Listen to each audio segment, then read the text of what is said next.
take it from here, sir. Like, tell us what you reported, and feel free to add your own commentary to some of the stuff. Yeah, well, it was reported a couple weeks ago during the owners' meetings that there was some kind of settlement offer with St. Louis, the three plaintiffs in the case. Jerry Jones kind of hinted it was in the billions. ESPN reported it was less than that, but it was hard to get a number. I was able to get a number through my sources as somebody who was in the room during the NFL's presentation of the status of the case. $100 million was what my sources told me. The NFL's presentation didn't have a timetable of when that was offered. Could have been over the summer. I'm not sure. We know it was before mid-October, probably late October. But not sure when it was at that point. But also the other part of the major part of the story is the ownership's concerns. Obviously with Kroenke, that's been kind of documented, but the concerns over former Carolina Panthers owner Jerry Richardson, who has been deposed and is likely going to be a witness if this case gets to trial. And Richardson, I'm aware just from tracking this story forever, it seems like, during the trying to save the Rams and some of the stuff going on behind the scenes, Jerry Richardson was a really strong advocate for St. Louis. Now, he did tell St. Louis you got to build a stadium, but once St. Louis, lined up pretty substantial financing to go towards that, Jerry Richardson was really on board and like I said, big advocate, as you know. And so what are some of the things you think he would reveal? I mean, if you can surmise based on your reporting. Oh, going back to 2015, he was one of the most outspoken advocates for St. Louis and their proposal. He wanted the stadium to be in Carson, California, not where it ultimately ended up there in Inglewood, where SoFi Stadium is now. Yeah, the Carson Stadium would have housed the Chargers and the Raiders. So that was the proposal that he favored because he didn't, there's several owners Hunt with the Chiefs is one of them where they don't really hate relocation. They really don't like to see it happen. You saw them make good with Cleveland. And this whole thing there's been speculation about having a 33rd expansion team offering this up as part of a package as far as a settlement. There's a lot of owners are against that just because the shared revenue, they don't want to share it any more than they have to. And then also, even though they would make the owners would split the expansion fee, which would be hundreds of millions of dollars, going forward, all the, TV revenue would be split among 33 teams versus 32. You might say, it's not that much, but yeah, it's tens of millions of dollars, that these owners count on. AJ Perez with us from frontofficesports.com. He previously worked. I want to give him give you his Twitter account too, but worked for USA Today, some other really good publications. Hey, NJ.com, had some old friends there too. CBS Sports, Fox Sports. You've been running around the track like me, so that's good. I admire that. But anyway, your Twitter handle is @by AJ Perez, @by AJ Perez. Yeah, there you go. So I just want to make sure we get that in. And I want to go back to the expansion thing because, listen, I got to tell you about like here on the ground, at least media-wise in St. Louis, there's just so much talk like this, can actually happen. And I've been kind of a curmudgeon on that. And I'm just saying, look, I can't sit. I don't want to mislead people. I don't want to get their hopes up. Is it possible? Well, anything's possible, but I think it's a real long shot. And one of the things about your reporting that I respected on this is that, you address this. I mean, I frankly, there's some people in the national media, I'm not going to name names, that sort of play on the emotions of fans here. And they're always just ginning up this expansion team story. And, maybe ultimately they'll be right, but I'm just kind of like turned off by it, if you know what I'm saying. So I appreciate your candor and you being straightforward about the reality. Yeah, and it's like, and I know the fans there in St. Louis have been clamoring for national media coverage for a long time. A lot of this is kind of part and parcel with why the NFL hasn't really gotten, or I guess Kroenke really hasn't gotten serious with settlement talks. These cases never get this far. I mean, this was filed 4 years ago, in a couple months now. And normally we saw it in Oakland, we saw other cases. There hasn't been a case like this that's been successful since Al Davis in the 80s.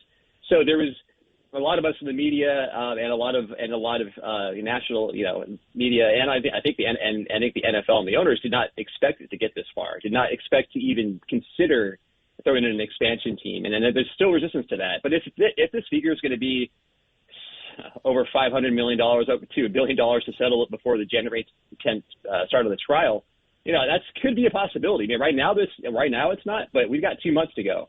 Depending on the negotiations, and the lawyers for the NFL and Kroenke know what's in the depositions at this point. It's not open to us. Some stuff has been kind of I wouldn't say leaked out, but kind of not properly redacted to the NFL's liking, and have gotten out on some of the appeal stuff. But it's the NFL has made several attempts to get this case tossed, and then a change of venue was the most recent one that was finally denied again. It's this is going to come down to it's like what's that number, and right now the three plaintiffs there in St. Louis hold all the cards. Yeah, it's really fascinating. AJ Perez with us from frontofficesports.com, which is a really terrific site. Before I ask you some more, what could you tell us for people who have not been to frontofficesports.com, because I really do want to get the word out. What kind of reporting's done there? What are you all the most proud of? What do you recommend, and why people should make sure they visit it early and often? Well, we're kind of more of a newsletter company, so we have 2 newsletters on our editorial side at Front Office Sports, AM and PM. You sign up; it's free. You get the stories. It's kind of the sports business angle, fitness angle.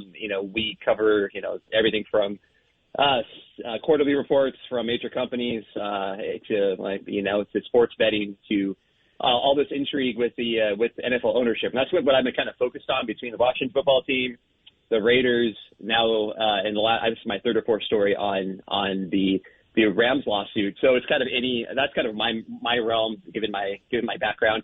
I do a lot of kind of diving into court cases and such. But yeah, so we're kind of Mike McCarthy, who is a former coworker of mine at USA Today, and I are the senior writers there. So we kind of do the investigative, breaking stories kind of thing. And we have several other writers and editors who are responsible for the newsletter, which is we're probably I think we are the tops among the sports business newsletter companies out there. Well, I'm going to subscribe, and I apologize to you that I haven't done that already. But this is that's why it's really great that you're on, because just to raise the awareness, and especially since this, like you said, it's free, so people don't have to worry about that. I want to get back to one thing with AJ Perez, senior reporter at frontofficesports.com. To go back to what Kroenke said at the owners' meeting in New York a month ago or so about wanting help. Basically, you all need to help me pay these legal bills as well. I'm not going to get stuck with all that. Trying to renege on his indemnification agreement, and you said there's no wiggle room. So basically, that from what you're reporting, you understand that thing's not getting anywhere. What he would like to happen. That's there's no traction on that. Is that correct? No, and kind of one part I didn't report that is maybe it's because I didn't report it because maybe it's only intriguing to me. So since all these 32 teams are also co-defendants, and there could be a sliding scale if a jury verdict comes down where basically everybody's going to have to pay something in the NFL if this if they're defendants, as long as the judge does not remove them from the case, they're going to have to pay out. And now the funny thing is, these owners will have to go to Kroenke to reimburse them. So that's the fun part of that. So imagine that. That's going to cause a little strain, and and the owners are aware of this. The other owners are aware of it, and they're just kind of like we look at how much the Rams went up in value with the move. Granted, he had to spend a lot of money to build that stadium there in Inglewood, but his value, his net worth, the value of and the value of the Rams have skyrocketed. He's worth over $7 billion according to Forbes. A lot of that's tied up with the Arsenal, the Rams, his hockey team, the Avs and Nuggets. But that's so would he have to sell? I wouldn't know if he had to sell off one of those franchises to pay for this, but the owners would rather have that than have to foot the bill for the agreement. And that agreement, he was same day of that it was given to him shortly before the vote where the owners approved the move 30-2. So, and some of the owners looking at him like, oh, well, you signed the paper, you have to kind of abide by it. We would have approved the Carson project and not yours, and you would have stayed with the new stadium, which is not a bad thing in St. Louis. But he was able to win over the owners because he signed that paper. Now they're going to hold him to it. Yeah, it's really interesting, and this is a personal opinion here. The more I think about this, like what he's been trying to do with the owners. Now, look, if there's a quote bad guy in this, it's Kroenke, because he's trying to renege on a contractual agreement.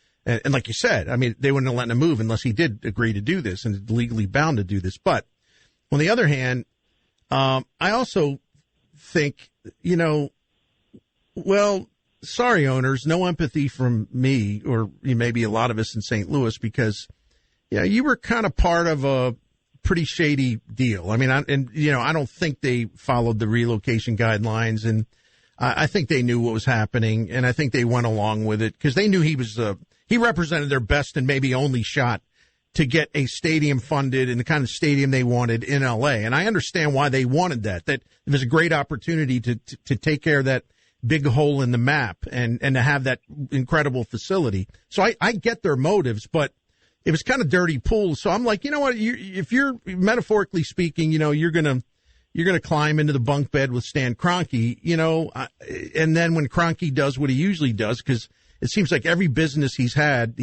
ended up suing somebody or getting sued. I don't have I have no compassion whatsoever. I mean, they knew what they were getting into with this guy. So that's just a personal opinion. I want to throw it out there. Yeah, I think a lot of people were hopeful in 2010 when he got the team, since he's from Missouri, that he would be loyal to St. Louis. But I'm not going to pass any judgment on that. But if there's emails that come out in this case that go back to him talking to politicians in Southern California right after he bought the team or he got control of the team in 2010, he was a minority owner and then became the majority and the controlling owner. That's not going to look good in his case. And I think you have this jury there in St. Louis, and I'll be in town. The first time in St. Louis will be coming up in about 2 or 3 weeks. I'll be there for the hearing, first week of December. That there's going to be, the jury's not going to be very favorable to him, which is why Kroenke and the NFL is trying to get this case out of St. Louis and into a different jurisdiction there in Missouri. Yeah, I mean, I go back with Kroenke a long way when he was part of that group that they had to, they had to hustle to try to save the expansion team effort back. The expansion team, the second one that went to Jacksonville, and that thing was bound for St. Louis, but there was all this feuding about the stadium lease and everything else, and Kroenke was going to be kind of the guy who kind of rode in on a steed and saved the day, and it didn't happen. But it's just stunning to me that like what he is now compared to then. He was just like so shy and unassuming and. Almost like you're like, just like you almost like naive, you just like, you felt like he was in over his head. And I don't mean that in a nasty way. I mean, he just was just uncomfortable in this big business and all this stuff going on and fist flying metaphorically. It's like he didn't have an appetite for it. And it's just amazing. Now you see what he is now. I mean, look, the one thing I can't say about the guy is that he lacks, he lacks, that he's short on a willingness to fight and take people on. He really is. But I think maybe this time he might have gotten in a bad spot. It looks like it anyway. Yeah. A lot of people were in shock in the owners meeting. A lot of owners were like, what? You're right. He doesn't talk a lot. He's not one of the most outspoken owners in the NFL. Not one of the most outspoken owners in all of sports in the United States. So, when he spoke up during the owners meeting a couple of weeks ago and said, "Hey, this agreement here, maybe we need to work on it," did not go over well, but was also shocking. Obviously ESPN reported that Goodell sent him out of the room at that point, and the other 31 remaining teams discussed the case. So that's so it's kind of, you're right. But he's also he's made a lot of money. He's owned sports teams over the years. He knows how this works. I know he initially balked at signing that one-page document, the agreement to indemnify the other owners. But I think it was also, there was, like I said earlier on, I think there just wasn't there. The NFL usually wins these things. But also on the other side of this is Goodell has a great track record outside maybe Bountygate where he had to Paul Chagley was brought back in to rescind the suspensions. There was a legal fight over that, but he's won every personal conduct policy case from Deflategate to Zeke Elliott to others, where I think Goodell does have the final say. I was able to verify that. Pro Football Talk had it first last week, and I was going to get a little more details on that. But yeah, it's going to be. There's really no way around it. And I quoted Dan Lust, who I'm sure you've had him or Dan on. Sure. Yeah, I like Dan a lot. Yeah. Yeah. So like Dan's like, there's no way to get out of it. It's like you said, even if it was under duress, it was only under duress because they would have went the other direction and gave Carson the site, and the Chargers and the Raiders would be sharing a stadium right now. Well, I really appreciate your time today, and I'm going to try to get you to promise now. I'm going to put you on the spot. You got to promise to come back, maybe during that time you're in St. Louis or right after you're done observing the hearing or whatever. It'd be great to talk to you again. And yeah, definitely. I'll be in touch. Oh, you can be in touch with me. Yeah, absolutely. No, and I seriously thank you. It was a great conversation. You filled in some of the blanks and really, really great reporting too. And once again, I encourage people to follow you on Twitter at. Always got to go back to the top of the page, man. I'm always scrolling. Too much scrolling. I know. The timeline moves. At by AJ Perez. At by AJ Perez. And again, it's frontofficesports.com. And check that out. And again, free newsletter. Keep you up to date on all this stuff. And if there's any stuff on the Rams St. Louis fight, I'm sure it'll be in that newsletter. So sign up. It doesn't cost you. Yeah. Yep. Yeah, that's right. Thanks for having me on. You got it, man. That's AJ Perez. It was really nice to have him on the show. So it's got a lot of stuff in here. The fact Goodell's got the final say on this indemnification beef. I don't know what to think about that. That's that could. That's a whole new wrinkle, right? Yeah. He's had some good stuff in there, but and he doesn't. I give him credit because he does. He doesn't want to pump the tires on this expansion theory, but yeah, he said that there is a way that would be in play, but we're a long way from that. But if Kroenke thinks he's going to make this thing go away for $100 million, it's goofy. But he's used to actually doing stuff like that and getting away with it. But I don't think it's going to work this time. I'm pretty sure it's not, or it would have worked to some extent already. Yeah, there's no doubt about that. Yeah. So that was fun. We can talk about that some more, but I hope you enjoyed the conversation. Again, follow AJ Perez on Twitter, but also, again, I'm going to repeat. I know I'm being annoying, but it doesn't cost you anything. Frontofficesports.com. Get the daily newsletter, 1 in the morning, 1 at night. So if there's any breaking develops on this, you'll be able to pounce on it that way. In fact, it'll come right to you. So that's good. He's a really good guy too. So look forward to his reporting on this some more.